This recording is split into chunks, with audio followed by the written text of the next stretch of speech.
กับสบายดี FC ท่านผู้ชมทั้งหลาย FC ของเจบอลาวทั้งสองฝั่งโขงเนาะแล้วก็ FC ของน้องอาอายบ่ว่าจะอยู่ทางฝั่งไทยแล้วก็ฝั่งลาวทักทายสบายดี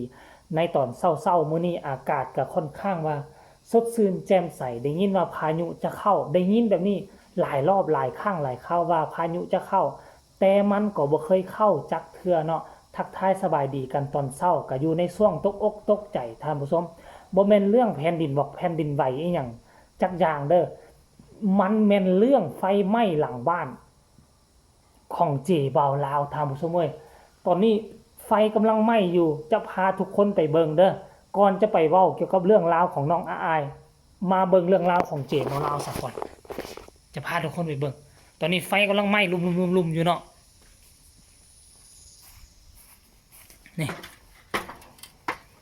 นี่นะเห็นบ่ทุกคนเห็นนั่นบ่นี่นะมันมองนี่ก็กำลังไหม้อยู่เห็นบ่นี่แถวนี้ไหม้หมดนี่แถวนี้นะท่านผู้ชมมันก็เป็นตาหน้าย่านกลัวอยู่ได้ที่จริงแล้วมื้อนี้ตื่นเช้ามาจะมาเฮ็ดคลิปเกี่ยวกับศิลปินเกี่ยวกับน้องอาอายฮักแพงอุ้งอิง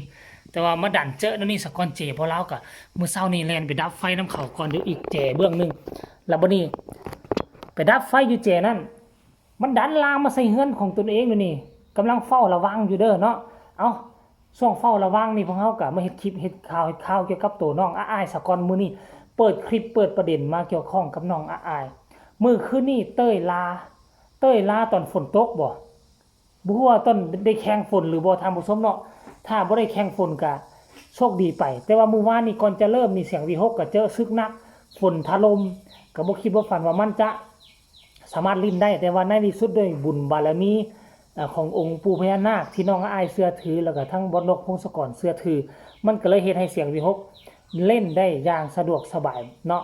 ตอนเริ่มต้นท่านผู้ชมเนาะหลังจากนั้นคลิปมื้อเช้านี่เป็นคลิปที่ค่อยเห็นแล้วค่อยต้องเอามาเฮ็ดคลิปบอกต่อท่านผู้ชมเนาะเฮ็ดดีต้องสนับสนุนเนาะแบบว่าเป็นคนที่เขาเอิ้นว่ามีสัมมาคารวะอยู่ในกฎอยู่ในเกณฑ์น้องอายมื้อเช้านี่หลังจากที่บ่ได้กลับบ้านบ่ได้กลับสำนักงานมาดนแล้วน้องได้กลับมานะเต้ยลาสำเร็จเสร็จสิ้นก็ได้กลับมาน่าจะเป็นสำนักงานของเสียงวิหกหรือบ่น้องมาน้องก็บ่ได้พักผ่อนได้หลายคนก็ว่าโอ้ยคิดว่าน้องอายน่าจะรับปุ๋ยแหละแต่ที่จริงแล้วน้องอายยังบ่รับต้องได้ไปทำหน้าที่ของลูกเจ้าของวงต่อเป็นเจ้าของบ้านต่อแลนเข้าไปเบิ่งห้านพระเนาะเขาเอิ้นว่าห้านพระคันหิ้งพระนี่เป็นตัวน้อยๆอยู่ทั้งเฮือนอันนี้เป็นห้านพระแลนเข้าไปเพราะห้านพระมันอยู่ใกล้กับต้นมะขามเนาะใบมะขามก็เลยตกปลิวไปใส่เบิดน้องอายก็เลยทนบ่ได้หน้ายังบ่ทันล้างดอกนอนก็บ่ทันได้นอนเทื่อไปจับยูกวดมากวดอนามัยเพิ่นบอกว่าโดนแล้วบ่ได้กลับบ้านหน้าบ้านปูนี่หกเบิดว่าซั่นมีแต่ใบไม้ใบตอก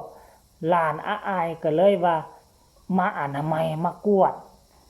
สำละสะสางให้มันจบให้มันงามซะก่อนน้องอาอาย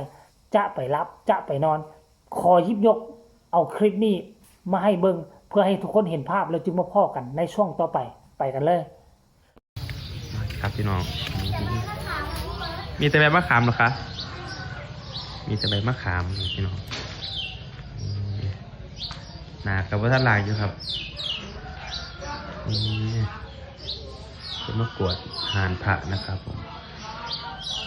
มีร้านหน้าบ้านนะครับผมกินข้าวยังคะลูก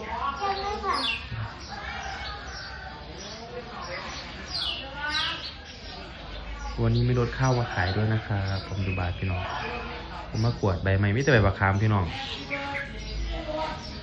ตรงนี้กวาดยากก็เลยกวาดจุ๊บกวาดไปได้ส่วนหนึ่งค่ะนี่พี่น้องหลังเต้ยลานะครับผมเร็วๆพี่น้องมื้อนี้พักพรมื้อนึงนะครับ เด้อพรุ่งนี้ค่อยไปเจอกันที่บุรีรัมย์นะครับบุรีรัมย์ใช่ไหมครับศรีสะเกษบุรีรัมย์ที่1อ๋อบุรีรัมย์ที่1โอ้ศรีสะเกษอ๋อพี่ลืมค่ะ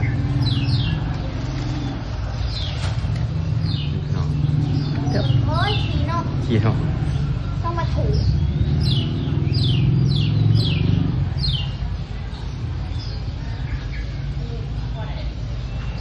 บ้านเย็นเย็นพี่น้องบรรยากาศดีมากวันนี้เหมาะแก่การพักผ่อนมากๆเลยวันนี้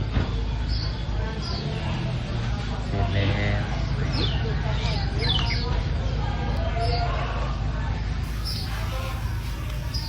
เสร็จแล้วพี่น้องคุณนะ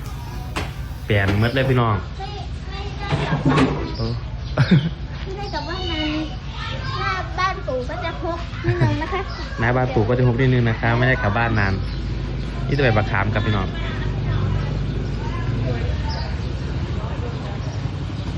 ฝนตกแรงมากเมื่อวาน ใช่ฝนตกแรงมาก ฝนตกแห้งฝากกับห้องจนวันหนองตื่น ทุกคนเห็นกันแล้วหรือยังเนาะค่อยบอกไว้แล้วว่าน้องอาอายนี่เป็นคนดี เป็นคนขยันเป็นคนดุมัน เป็นคนที่ถึกบ่มเพาะบ่มสอนมาดี เขาเอิ้นว่าลูกไม้ลนบ่ไก่ต้น หรือคนลาวมักว่าเบิ่งสร้างให้เบิ่งห่าง เบิ่งนางให้เบิ่งแม่คันจะเบิ่งตัวสร้างงามบ่งามให้เบิ่งห่างอย่าสุไปเอาตัวสร้างห่างกุดสร้างห่างเฮียนสร้างบ่มีคนอยู่ห่างหั่นมันบ่งามถ้าเบิ่งนางให้เบิ่งแม่อยากฮู้ว่าคนนี้นิสัยดีนิสัยงามเหมาะสมที่จะเอาไปเป็นลูกไผ่พ่อแม่ฝ่ายซ้ายนี่จะต้องไปซื้อไปเสาะไปหาไปเบิ่งวงญาติตระกูลโดยเฉพาะคือเบิ่งแม่โอ้แม่เขาคน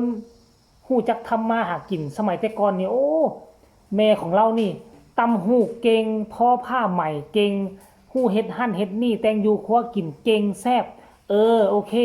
ถ้าเบิ่งแม่เป็นนิสัยแบบนี้บ่ละเวอบ่ละวะบ่กินเหล้าเมายานั่นหมายความว่าลูกสาวก็ต้องดีแล้วก็น้ำใจงดงามคือแม่บูฮานนี่เขาจะบ่เอาผู้หญิงไปเทียบใส่กับพ่อได้บ่ไปเทียบกับแม่แล้วบ่ไปเทียบใส่กับพ่อบ่ไปเทียบใส่กับผู้ชายเบิ่งผู้หญิงต้องให้เบิ่งแม่บ่ต้องไปเบิ่งพ่อเขาว่าน่ะมันเป็นแบบนี้บูฮานแต่ว่าคนทุกมื้อนี่มันก็บ่ได้เฮ้ย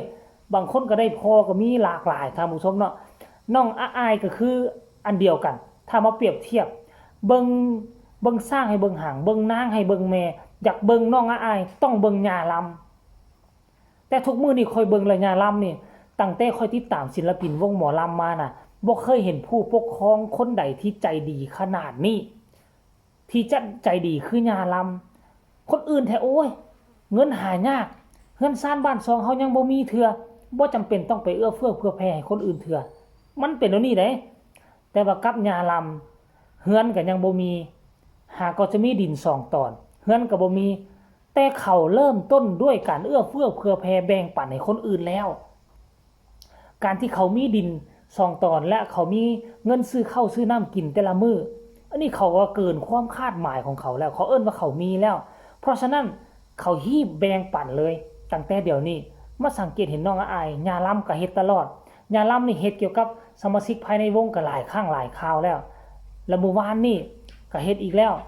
คือเหมากระแล่มบ่เฮ็ดเป็นโรงทานให้คนที่มาเที่ยวงานวัดเมื่อวานนี่ให้คนของเสียงวีฮกได้กินนอกจากเสียงวีฮกแล้วเป็นคนไทยบ้านที่มาลิ้นมาเที่ยวงานก็ได้กินเห็นคลิปออกมาเป็นหลักฐานเป็นที่เรียบร้อยท่านผู้ชมเนาะเฮ็ดดีต้องส่งเสริมเฮ็ดดีต้องยกย่อปอปั้นบ่แม่นว่าอวยกันเกินไปมันเป็นเรื่องจริงที่พวกเขาควรที่จะนำเสนอด้านดีๆให้บรรดา FC แฟนคลับและค่อยก็หวังว่าคนอื่นที่ยังบ่ทันเห็นและมาเห็นคลิปนี้ก็น่าจะมักจะฮักน้องอาอายหลายขึ้นเนาะเอาคลิปนี้ก็บ่เว้ายาวขอฝากขอต้อนกันเพียงส่ำนี้ไฟกำลังเริ่มลามมาใกล้เฮือนและจะรีบแรนไปดับไฟก่อนเด้อใครมีคำตำหนิที่ส่งคำคิดคำเห็นใดๆก็ส่งมาใต้คอมเมนต์พบกันใหม่ในคลิปหน้าสำหรับคลิปนี้ขอกล่าวคำว่าสบายดี